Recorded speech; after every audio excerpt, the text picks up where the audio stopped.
Bienvenue à cette conférence de presse du commissaire à la langue française Benoît Dubreuil sur son rapport concernant l'intégration à la nation québécoise.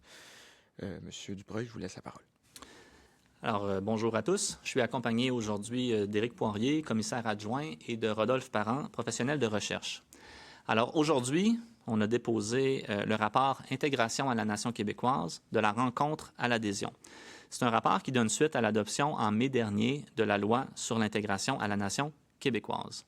Cette loi établit pour la première fois les paramètres d'un modèle québécois d'intégration et oblige le ministre de la langue française à déposer au gouvernement, dans les 18 mois, une politique nationale sur l'intégration à la nation québécoise et à la culture commune. Le rapport d'aujourd'hui présente les éléments qui, selon nous, devraient figurer dans cette politique dans le but de renforcer durablement la langue et la culture commune. Le rapport s'appuie sur deux études complémentaires que nous avons publiées lundi et qui portent respectivement sur les représentations linguistiques et identitaires des jeunes issus de l'immigration, ainsi que sur la mixité dans les milieux de vie, le travail et d'études. Alors, la première partie du rapport présente l'enjeu auquel la politique doit répondre. Donc, cet enjeu, il est simple, c'est que l'analyse des données linguistiques indique que l'usage du français demeure beaucoup plus faible parmi les personnes issues de l'immigration, y compris parmi les personnes de deuxième génération qui ont grandi au Québec et qui maîtrisent très bien le français. Cette situation, elle s'explique selon nous par des mécanismes qui sont à l'œuvre dans les milieux scolaires, professionnels et associatifs. Les études montrent, par exemple, que dans les écoles secondaires, les jeunes ont tendance à se regrouper selon qu'ils sont issus ou non de l'immigration. C'est une situation qui favorise l'apparition de préjugés et de stéréotypes, de part et d'autre, et qui alimente la construction d'une frontière symbolique entre les immigrants et les Québécois. C'est un enjeu qui n'est pas propre au Québec. Au contraire, on l'observe dans les autres sociétés qui ont reçu une immigration importante. Cependant, en raison de la concurrence de l'anglais, il est associé ici à un usage plus faible de la langue commune dans les sphères sociales, professionnelles et culturelles. Par ailleurs, notre analyse de la concentration de l'immigration sur le plan résidentiel, professionnel et scolaire nous suggère que les tendances observées pourraient s'amplifier au cours des prochaines décennies. En effet, dans plusieurs milieux de vie, de travail ou d'études, une part non négligeable de la population immigrante est peu exposée, peu en contact avec les francophones qui ne sont pas issus de l'immigration. Dans les écoles, la proportion d'élèves issus de l'immigration a atteint dans les régions de Montréal et de Laval une proportion qui complique l'organisation de rencontres avec des élèves qui ne sont pas issus de l'immigration. Dans le 450, tout comme dans les régions de Gatineau ou de Québec, on observe aujourd'hui une diversité supérieure à celle que l'on observait à Montréal il y a 20 ans, sans pourtant qu'on ait adopté de stratégie pour s'assurer de l'adhésion à la langue et à la culture commune. Pour surmonter ces défis, le gouvernement du Québec compte sur des programmes qui, au fil du temps, ont financé plusieurs projets et initiatives porteurs. Cependant, ces programmes n'ont pas suffi à transformer les relations sociales à l'échelle qui aurait été nécessaire. Donc, selon le cas, les initiatives ont une portée trop limitée, mobilisent insuffisamment les acteurs locaux ou peinent à s'institutionnaliser. Dans la seconde partie du rapport, nous soutenons que la politique sur l'intégration doit mettre de l'avant 3 objectifs. Faire de l'intégration une priorité pour tous les acteurs, accroître la mixité dans les milieux de vie, mieux encadrer les contacts interculturels. Nous proposons ensuite 5 orientations dans le but de mobiliser l'ensemble de la société québécoise en faveur de l'intégration. La clé de voûte de la politique serait la création d'un parcours d'intégration ancré localement et centré sur la participation sociale en français. Pour en assurer le succès, le ministère de l'Immigration, de la Francisation et de l'Intégration devrait non seulement mieux répartir les résidents non permanents sur le territoire, mais aussi confier aux gouvernements locaux la responsabilité de lui recommander les candidats à admettre à l'immigration économique. Il faut reconnaître et consolider le rôle des MRC et des villes MRC en matière d'intégration. Il faut leur donner les leviers dont elles ont besoin pour mobiliser l'ensemble des acteurs. Les 4 orientations suivantes visent à mobiliser les principaux milieux qui participent d'une manière ou d'une autre à la socialisation des immigrants et des non-immigrants. Les municipalités, les écoles, les collèges et les universités, puis les employeurs. Dans chaque cas, le gouvernement doit s'assurer d'une prise en charge institutionnelle de l'enjeu de l'intégration, que ce soit dans la planification stratégique ou dans les politiques et directives institutionnelles. Dans les écoles, les collèges et les universités, dans les entreprises, dans les activités de sport, de culture et de loisirs, il faut accroître les espaces de contact entre les immigrants et les non-immigrants. Il faut le faire en généralisant les jumelages linguistiques, les jumelages interculturels et les maillages entre les organisations qui comptent peu d'immigrants et celles qui en comptent beaucoup. Il faut aussi réunir les conditions gagnantes pour que les contacts soient positifs, c'est-à-dire qu'il faut que les Québécois de différentes origines apprennent à se connaître dans des contextes qui sont marqués par l'égalité, par la réciprocité et la collaboration. Surtout, il faut cesser d'appuyer ou de s'appuyer sur des projets à portée limitée. L'heure n'est plus aux petits projets pilotes, au financement incertain. Nous savons ce qui fonctionne. Le défi est de le mettre à l'échelle en transformant les façons de faire dans les principales institutions de la société québécoise. Alors, la politique d'intégration doit accélérer la création de liens sociaux significatifs en français entre Québécois de différentes origines, et c'est seulement de cette manière que nous parviendrons à faire du français une langue d'adhésion à la culture commune. Je vous remercie. Je suis disponible pour vos questions. Merci, M. Dubreuil. On va commencer la période des questions avec Caroline Plante, la presse canadienne. Bonjour, M. Dubreuil. En brefage technique, vous nous avez parlé de l'expression « KEBS ». Est-ce que vous demandez aux jeunes de ne pas utiliser cette expression-là? Ouais, je ne pense pas que ça serait très utile de dire aux jeunes quel mot utiliser ou quel mot ne pas utiliser. Puis je pense que c'est un mot que moi-même j'utilise parfois juste pour rigoler puis aussi pour dédramatiser les choses. C'est normal, je veux dire, dans un milieu qui est diversifié, qu'il y a des étiquettes qui apparaissent. La manière, si on veut s'assurer justement que ça ne prenne pas une connotation trop négative ou que ça ne devienne pas trop négatif, c'est de s'assurer que les jeunes, justement, Keb ou pas Keb, hein, si vous voulez, puissent passer du temps de qualité ensemble pour apprendre à se connaître. C'est ça la manière de réagir quand on voit que dans un milieu, je vous donne un exemple, dans une école, on dit il y a les immigrants d'un bord puis il y a les Keb de l'autre. Ce qu'il faut, c'est pas aller voir les jeunes et dire arrêtez de parler comme ça. Ce qu'il faut, c'est trouver une activité intéressante où les jeunes, ensemble, vont interagir à faire quelque chose de plaisant. Puis là, la frontière symbolique, elle va perdre un peu de sa pertinence parce qu'ils vont se rendre compte qu'ils ont du plaisir ensemble. Vous nous avez parlé aussi d'une mesure qui a été coupée, en tout cas le financement a été coupé, là, 700 000 $. Je ne sais pas si c'est la mesure favorisant l'intégration et la réussite des immigrants. En tout cas, cette mesure-là, si c'est bien la bonne, a été coupée. Est-ce que vous avez pu mesurer cette année l'impact de ça? Non, mais en fait, on parle de la mesure, je pense que c'est 15,054. 53. OK, donc qui finançait notamment les jumelages interculturels. Donc c'est pas du ministère de l'Éducation? Oui, c'est une mesure de financement pour les centres de services scolaires qui servait notamment à financer des activités de rapprochement interculturel. Donc, le ministère, à travers au cours des années, a financé beaucoup de projets qui sont extrêmement porteurs dans les écoles. Puis il y a des initiatives qui sont très, très, très inspirantes, qui sont portées par des professeurs dévoués. L'enjeu, c'est que on ne peut pas fonctionner à coût de mesures de 700 000 $ qui va atteindre quelques centaines ou au mieux quelques milliers d'élèves. On n'est plus là. Il faut que ça devienne la manière habituelle de faire les choses dans les écoles. Il faut que ça fasse partie de la façon de base de travailler. Il faut que ça soit la priorité puis qu'on fasse ça. Pas que ce soit des projets pilotes qu'on ajoute toujours. On n'est plus à l'heure des projets pilotes. Sur des rapprochements interculturels, des projets pilotes à l'échelle internationale, vous en avez des milliers. Il y a des centaines, puis il y a des milliers d'études qui montrent qu'est-ce qui fonctionne mieux, qu'est-ce qui fonctionne moins bien. On n'est plus là. Il faut généraliser les choses. J'en aurais juste une dernière. Quand vous parlez d'un parcours d'intégration obligatoire, d'habitude, quand on dit obligatoire, on peut penser qu'il y a des sanctions ou des conséquences si on ne le fait pas. Est-ce qu'il y aurait des conséquences si la personne ne fait pas ce parcours d'intégration? Dans le cas qui nous intéresse, c'est pour la sélection à l'immigration économique. Donc, maintenant, les gens qui sont sélectionnés à l'immigration économique, pour l'essentiel, c'est des gens qui sont déjà au Québec depuis un certain nombre d'années. Donc, ça serait la condition pour être sélectionné à l'immigration économique. Donc, ça serait ça la conséquence. Et c'est vrai, certains vont dire, mais ça rajoute une exigence sur le dos du nouvel arrivant. Mais j'attire votre attention sur une chose, c'est que si ça devient une exigence pour le nouvel arrivant, ça va modifier les comportements des employeurs et ça va modifier les comportements des établissements d'enseignement. En ce moment, ceux qui font venir au Québec les futurs candidats à l'immigration économique ce sont les employeurs et ce sont les établissements d'enseignement principalement. L'idée, c'est que ces gens-là, quand ils vont chercher un candidat à l'étranger, ils décident de l'accueillir dans leur entreprise ou dans leur établissement d'enseignement, ils lui disent, bien, tu peux venir chez nous, puis on va bien te préparer pour la résidence permanente. On va bien te préparer parce qu'on va te trouver des activités sociales qui vont te permettre de dire que tu as fait ton parcours. On va bien te préparer parce qu'on a un programme, par exemple, coop avec des entreprises de la région qui vont te permettre de dire de décrocher un bon emploi dans la région.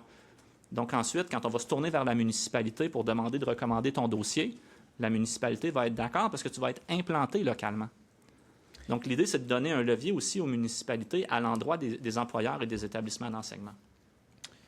Avant qu'on passe à la prochaine question, je voulais juste une précision parce que ma collègue parlait de la mesure de soutien à l'intégration et à la réussite des élèves immigrants.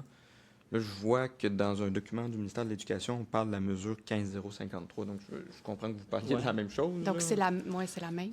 Elle est encore dans certains documents, effectivement. OK. Mais il nous a été confirmé par le ministère qu'elle a été supprimée en toute fin d'année dernière.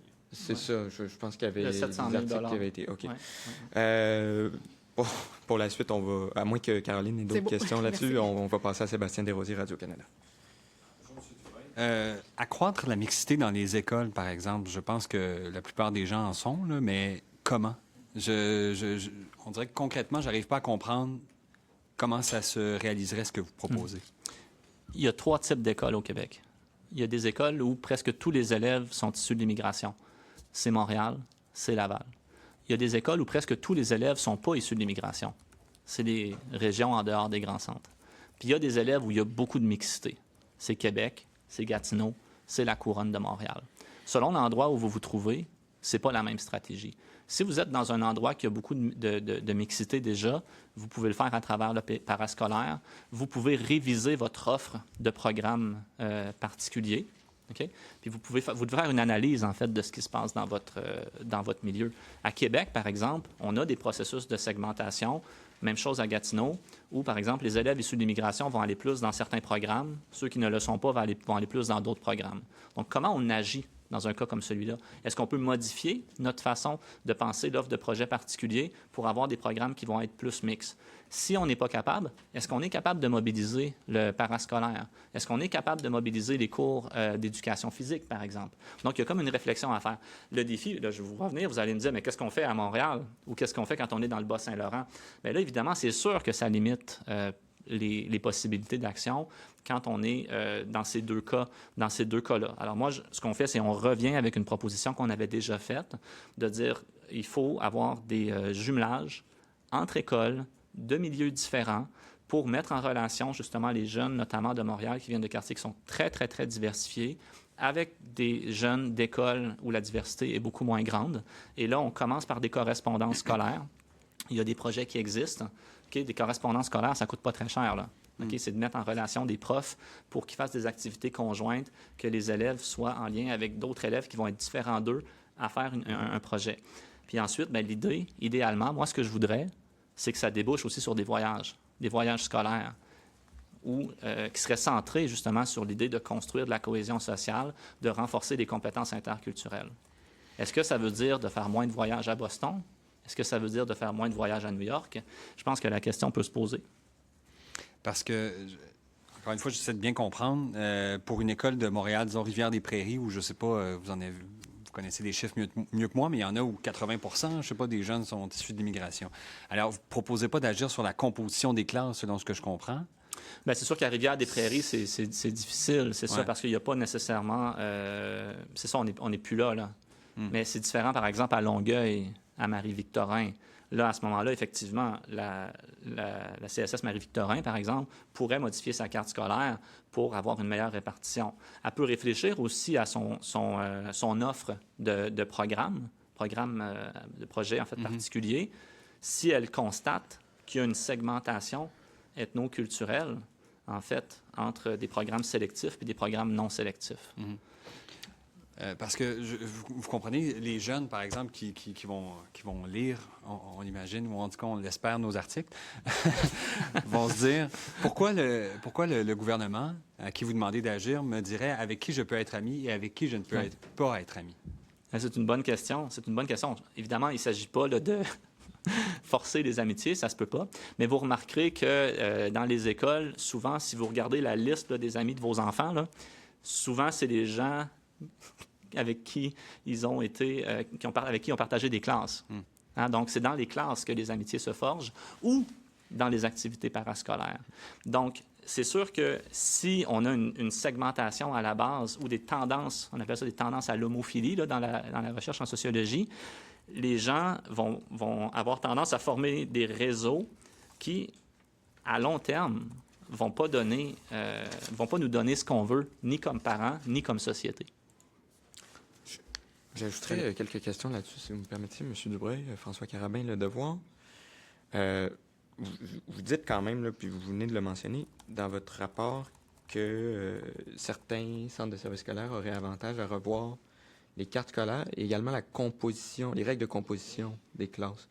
Est-ce que c'est possible de nous expliquer comment, par exemple, dans une classe, je ne sais pas comment on reverrait la composition ou les règles de composition? Je pense pas que c'est probablement pas le plus grand enjeu, là, parce que je pense que les règles de composition des classes, souvent, s'il n'y a pas de diversité ou s'il y a beaucoup de diversité dans une école, ça va généralement se refléter dans les classes. Je pense que c'est comme d'être un peu attentif à ça pour ne pas se retrouver avec des classes qui sont trop déséquilibrées. Je pense qu'en général, par contre, selon notre compréhension, là, les enjeux, c'est peut-être plus par rapport à l'offre de programme, ce qu'on appelle l'école à 3 vitesses, où il va y avoir certains profils, en fait, qui vont attirer beaucoup de jeunes qui ne sont pas issus de l'immigration. Puis là, les jeunes qui sortent de francisation, par exemple, vont aller dans un autre profil. Puis là, il va y avoir des espèces de représentations là, où il y a les KEP du PEI, puis il y a les immigrants du régulier. Puis là, les gens ne se fréquentent pas, puis là, ils ne se font pas trop confiance. Puis là, ils développent des représentations qui, après ça, ne sont pas très saines, là, qui ne nous amènent pas où on veut en termes de cohésion sociale puis de sentiment d'appartenance. OK, mais c'est possible de préciser concrètement, parce que là, vous faites une recommandation, clairement. Donc, concrètement, comment ça s'appliquerait? Puis, si je peux, sur les cartes scolaires spécifiquement, là, vous avez dit qu'à Montréal, bon, considérant la composition actuelle des classes, c'est pas vraiment réaliste de modifier la carte scolaire. Est-ce que c'est donc dire que Montréal, par rapport à Longueuil, on peut pas revenir en arrière? Ou... Non, on ne peut pas revenir en arrière. Je veux dire, faut pas...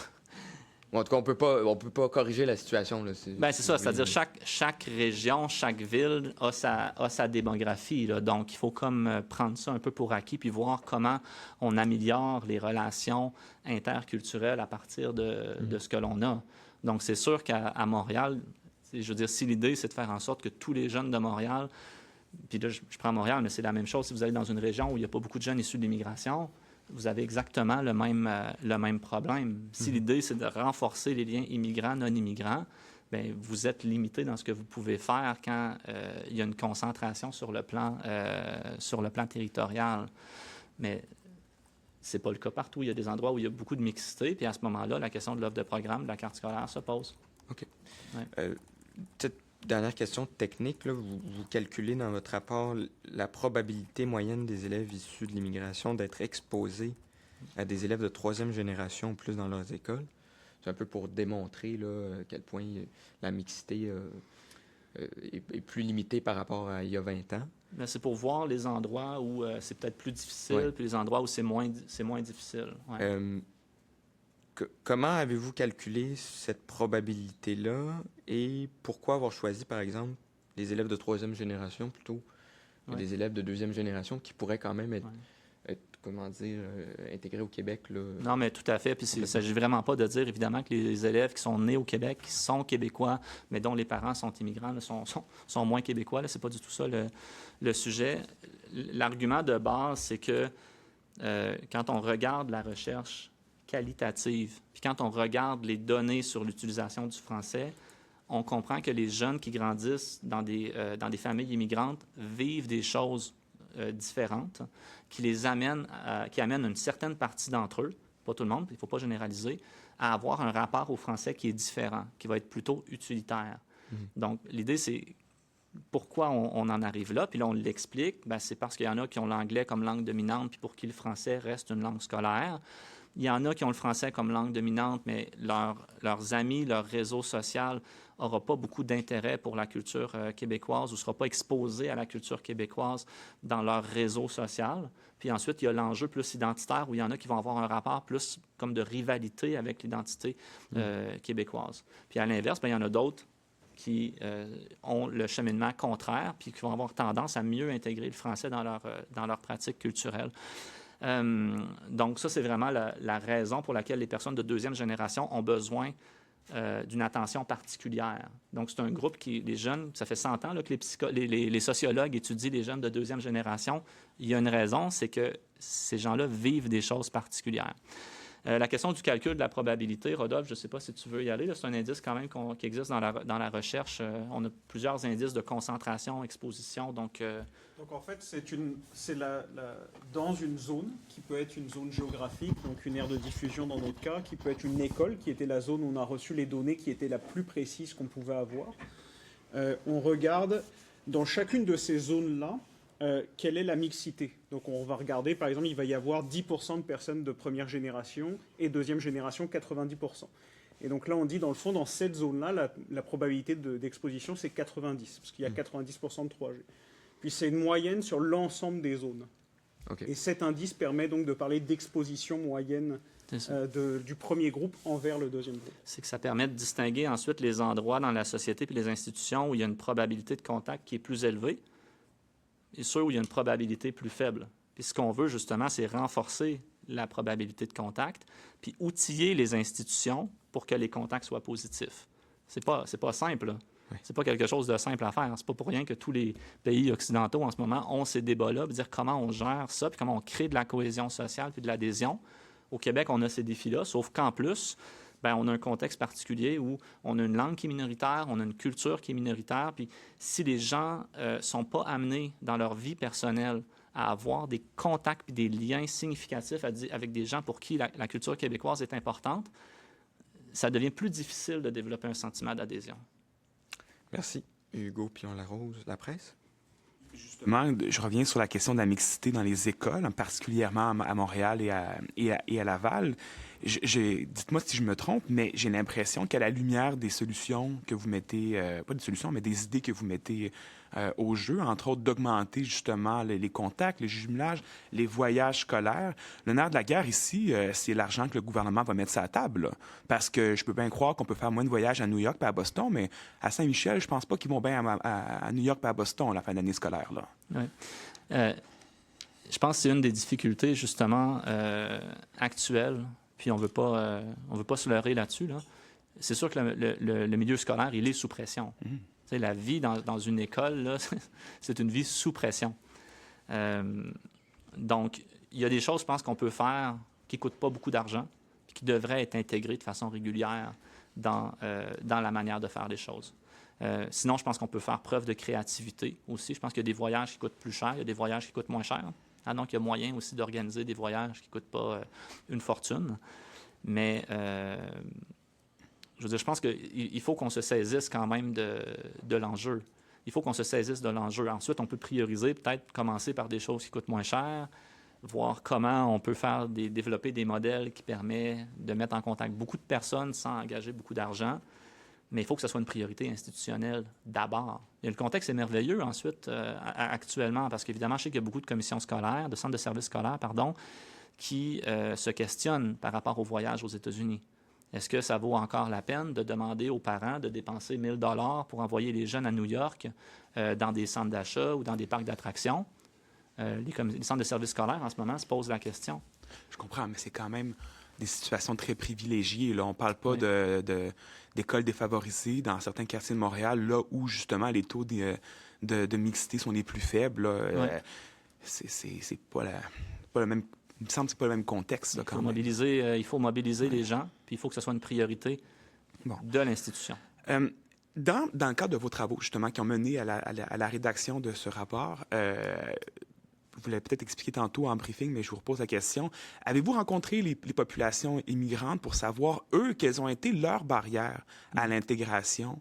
Est-ce que ce sont davantage des barrières culturelles, économiques? Qu'est-ce qui les aiderait justement à adhérer davantage à un processus menant à des jumelages, à des activités justement pour rencontrer les Québécois et tout ça? Ouais. Bien, ce qu'on a fait, en fait, c'est qu'on a analysé, en fait, les études qui ont été publiées depuis 20 ans du côté qualitatif. Donc, il y a 20 ans, ces études-là existaient peu ou pas, mais là, il y a vraiment eu beaucoup, beaucoup de recherches qui ont été faites dans les universités. On a plein de chercheurs, de chercheuses, plus de chercheuses, parce que souvent, c'est dans le domaine de l'éducation, il y a plus de chercheuses qui ont fait des thèses de doctorat, qui ont fait des mémoires de maîtrise où ils ont analysé la situation de différentes communautés. Bon, nous, on a passé l'été, moi j'ai passé l'été à lire des thèses de doctorat sur la question, sur l'expérience socio-scolaire des jeunes d'origine chinoise, sur l'expérience socio-scolaire des jeunes d'origine sud-asiatique. Et honnêtement, il y a un moment où on sature, là, comme on dit en recherche, dans le sens où les mécanismes deviennent clairs. Donc, c'est une façon aussi de travail qu'on fait aujourd'hui de mettre en valeur, puis peut-être de donner un peu d'attention, en fait, à des travaux universitaires là, qui n'avaient peut-être pas reçu l'attention qu'ils méritaient. Puis je tiens à préciser aussi que dans ces travaux universitaires, souvent, quand on arrive à la fin là, de la thèse de doctorat ou du mémoire de maîtrise, il y a toujours une partie où la personne dit « Qu'est-ce que ça pourrait vouloir dire pour les politiques publiques? » Puis c'est toujours la même chose. Il faut accroître les contacts de qualité entre les jeunes issus de l'immigration et les jeunes qui ne sont pas issus de l'immigration dans un contexte d'égalité, de réciprocité et de collaboration pour que les gens apprennent à se connaître puis développent des liens. Okay.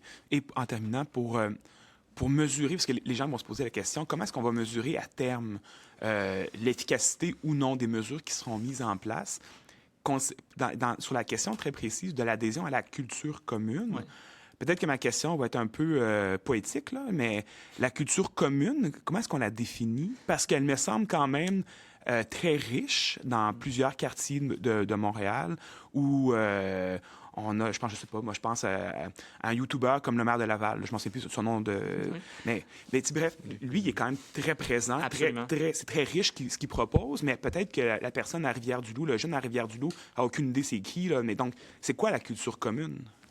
Moi, si je parle du maire de Laval, je ne sais pas si je vais me retrouver dans un TikTok ou quelque chose comme ça, parce que je le suis, évidemment, puis je suis plusieurs jeunes créateurs de contenu qui viennent de toutes sortes de milieux. Puis pour moi, justement, je suis quand même pas mal sur TikTok, sur Insta, sur YouTube, et il y a des créateurs de contenu, justement, qui sont d'une génération, qui ont cette adhésion-là, qui participent, qui font vivre la culture québécoise aujourd'hui, et il faut les mobiliser. Puis je pense qu'ils sont mobilisés aussi, ces gens-là.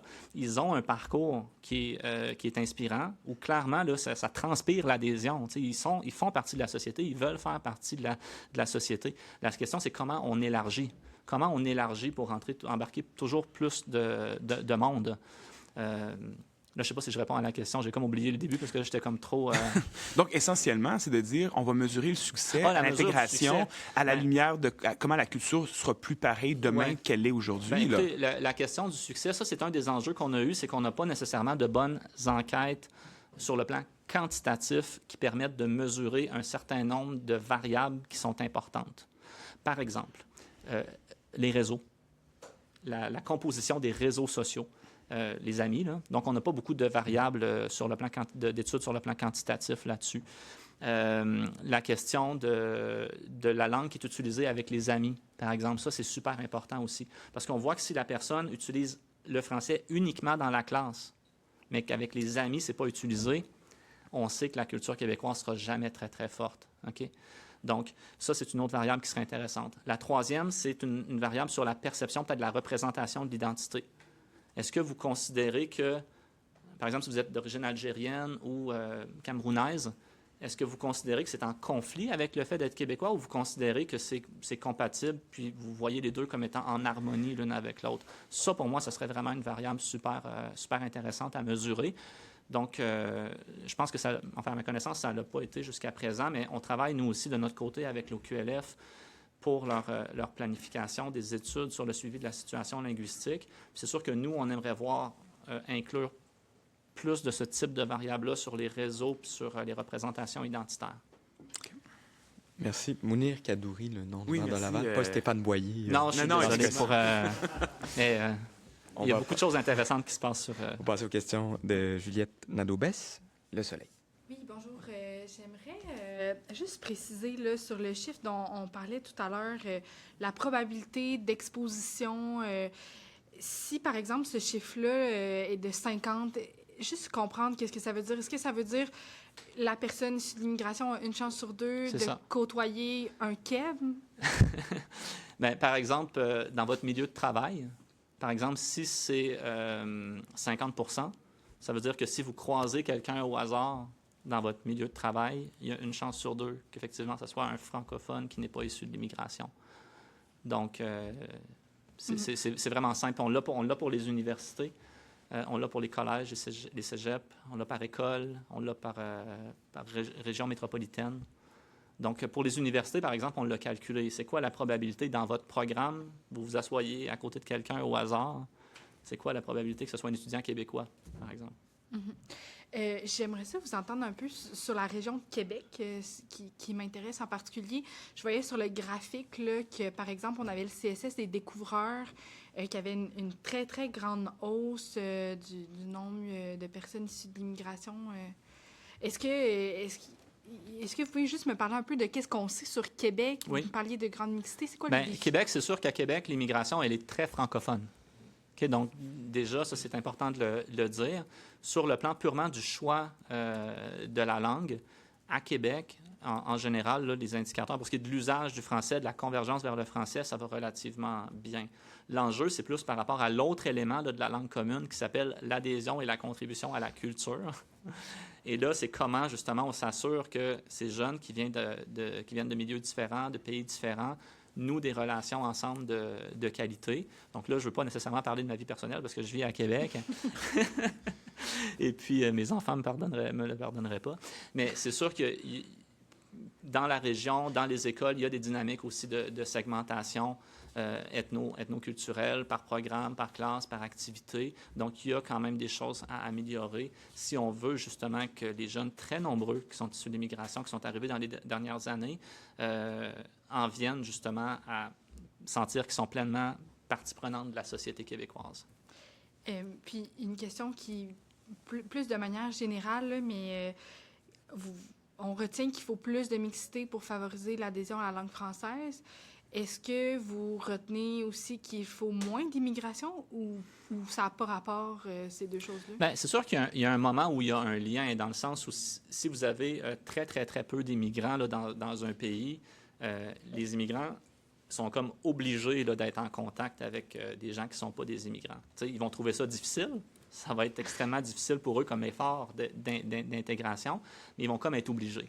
Un peu le défi qu'on a, puis c'est pas juste le Québec, là, vous pouvez nommer un peu la société occidentale que vous souhaitez. C'est sûr que quand l'immigration devient très, très, très importante avec une concentration dans les grandes métropoles, ça crée un contexte où il y a des gens qui peuvent arriver, puis comme sans nécessairement que ce soit volontaire de part et d'autre, bien, ils seront pas beaucoup en contact ou peu en contact ou pas en contact avec des non-immigrants. Puis là, l'enjeu qui apparaît, bien, c'est un enjeu de polarisation, évidemment, qu'on connaît, où il y a comme la moitié de la population qui se dit, bien là, les immigrants ne veulent pas s'intégrer. Puis là, l'autre moitié de la population qui dit, bien là, on ne veut pas intégrer les immigrants. Puis là, il y a comme une polarisation symbolique autour de ça.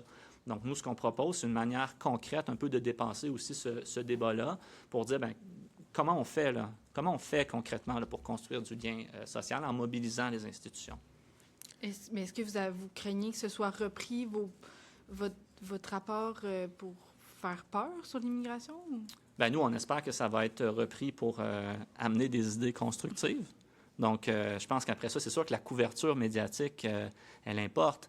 Donc, il y a un rôle aussi pour vous d'amener les choses, évidemment, de manière constructive en témoignant bien de la nuance de mon propos. Mais sinon, j'ai pas de crainte particulière. Ça me fait penser, je vais faire du pouce quand même, M. Dubreuil. Le gouvernement a soumis la semaine dernière ses scénarios d'immigration pour les années 2026 à 2029. Et j'étais curieux de savoir ce que vous en avez pensé. Surtout le seuil à 45 000. Juste pour dire, nous, ce qu'on propose aujourd'hui, c'est comme indépendant aussi là, de où on voudrait situer le seuil. Là, ça peut fonctionner aussi bien avec un seuil faible qu'un seuil élevé. Donc, moi, je vais peut-être revenir un peu sur ce que j'avais dit lorsque j'avais été à la consultation. C'est sûr qu'à un moment donné où le nombre compte, mais ce qui compte encore plus, c'est quel est le milieu dans lequel les gens se sont insérés, quelle est la nature des liens qu'ils ont établis. Une des difficultés qu'on a en ce moment, c'est que le développement de l'immigration temporaire depuis plusieurs années s'est fait d'une façon un peu désordonnée. Les employeurs ont fait venir beaucoup de gens, les établissements d'enseignement ont fait venir beaucoup de gens. Il y a beaucoup de gens qui sont arrivés comme demandeurs d'asile. Il n'y avait pas vraiment de cadre. Il n'y avait pas nécessairement des attentes précises qui ont été données.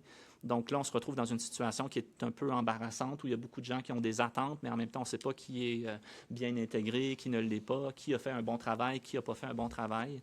Moi, ce que j'espère, c'est que le gouvernement va réussir à sélectionner des gens qui sont bien intégrés, bien installés au Québec.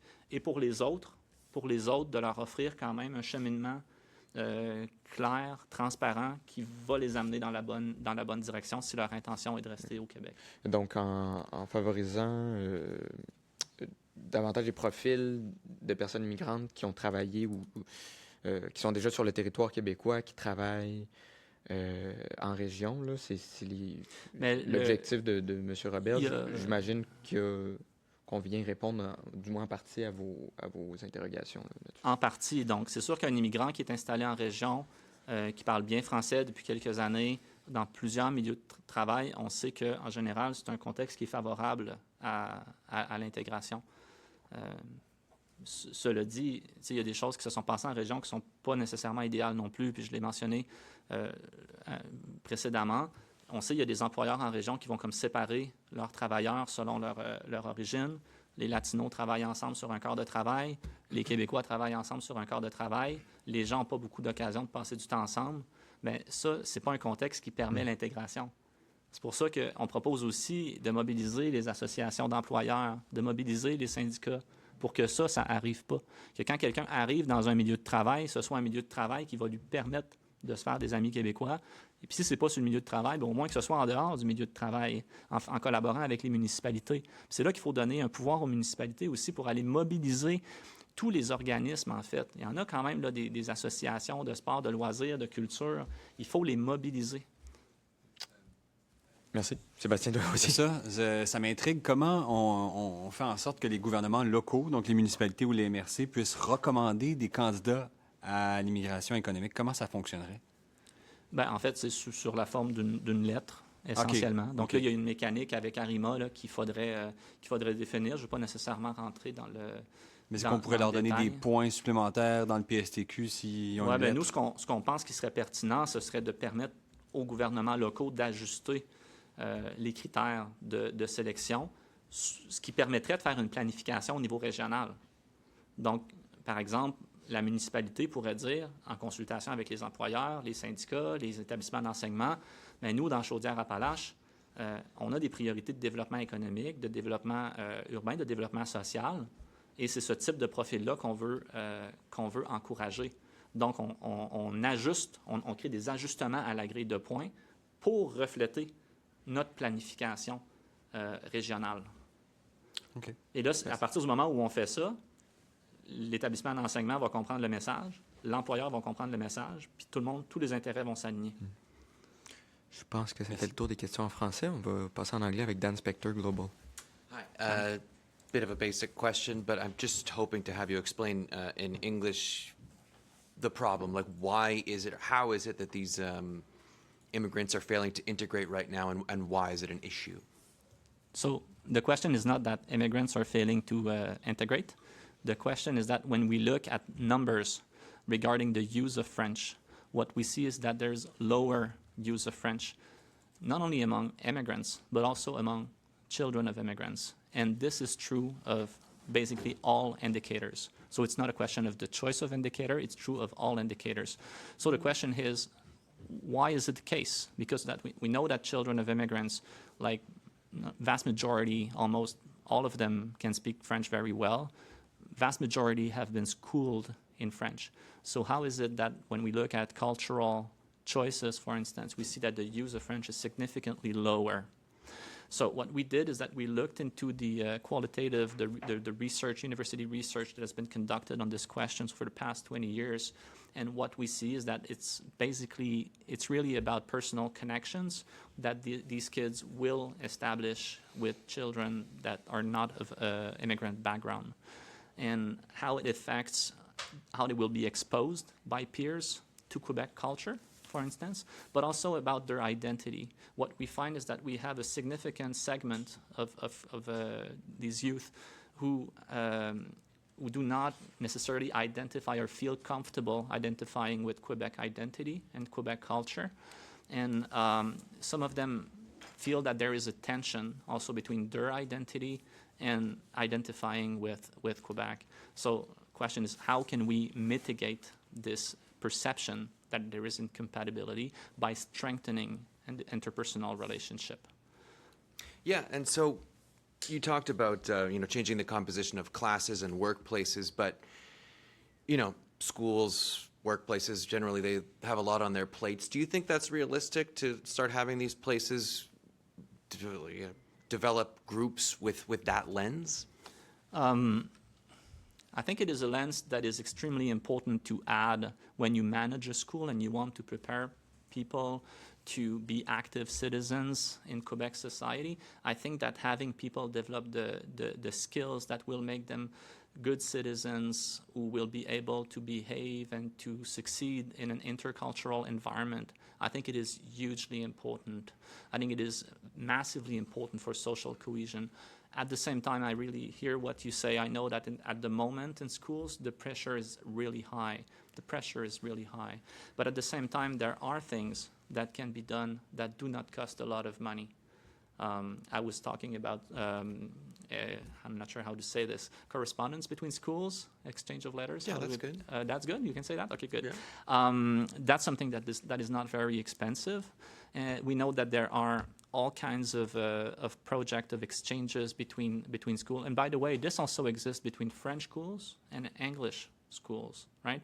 And it helps quite a lot to have people, to mitigate also the tension between Francophones and Anglophones. We did not address this question in this report, but that would be a very good topic for another report. How do we strengthen also the sense of belonging of English-speaking citizens by having them establish more contact with Francophones? And this could be organized.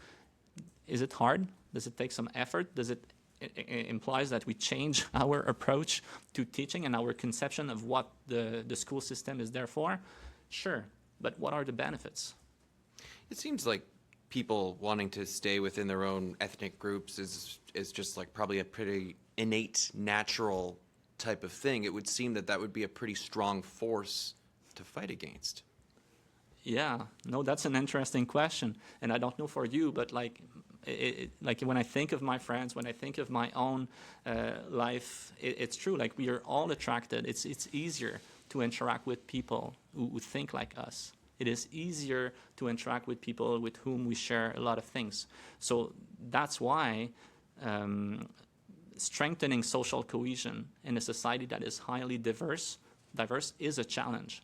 And if it was easy, I mean, there are a lot of debates that exist right now in contemporary democracies that would not exist. It's hard. That's why we all have the challenge, right? But what else can we do than finding a solution? Merci. Merci, c'est ce qui met fin à cette conférence de presse. Merci, monsieur. Merci.